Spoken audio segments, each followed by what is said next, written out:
ഇത് ഈ കാണുന്ന കസ്റ്റാർഡ് ആപ്പിളിനെയാണ് നമ്മൾ ഇതാക്കി മാറ്റുന്നത്.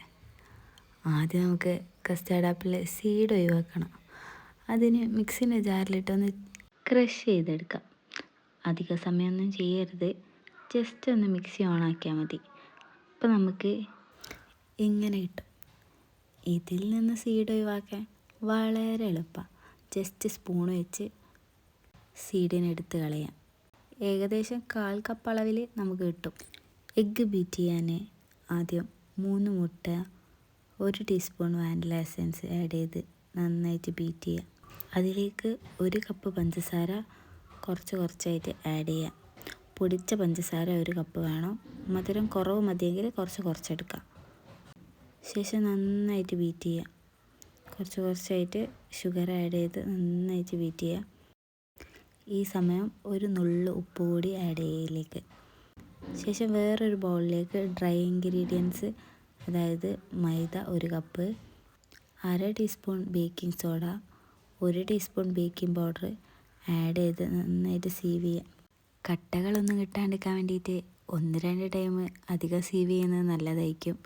അതിലേക്ക് നമ്മൾ 1/4 കപ്പ് മിൽക്ക് ആഡ് ചെയ്യുക. റൂം ടെമ്പറേച്ചറിലുള്ള മിൽക്കാണ് നമ്മൾ ഇതിലേക്ക് ആഡ് ചെയ്തത്.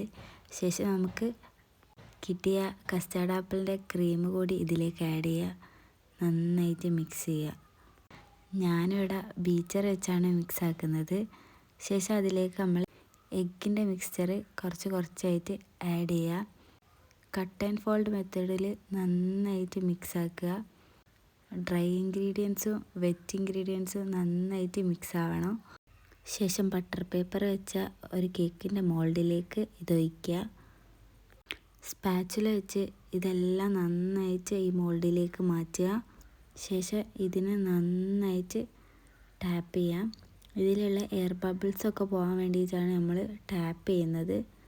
ഓവനിൽ ഒരു 140 ഡിഗ്രി സെൽഷ്യസിൽ ഏകദേശം ഒരു 45 മിനിറ്റൊക്കെ വെച്ചാൽ കേക്ക് നല്ല അടിപൊളിയായിട്ട് കിട്ടും. ഇത് വേണമെങ്കിൽ ഗ്യാസ് സ്റ്റോപ്പിലും ചെയ്യാം കേട്ടോ. നല്ല മോയ്സ്റ്റ് ആയിട്ടുള്ള ഫ്ലഫി ആയിട്ടുള്ള കേക്ക് നമുക്ക് കിട്ടും. കൂടുതൽ വീഡിയോസിന് do subscribe, share, like and comment.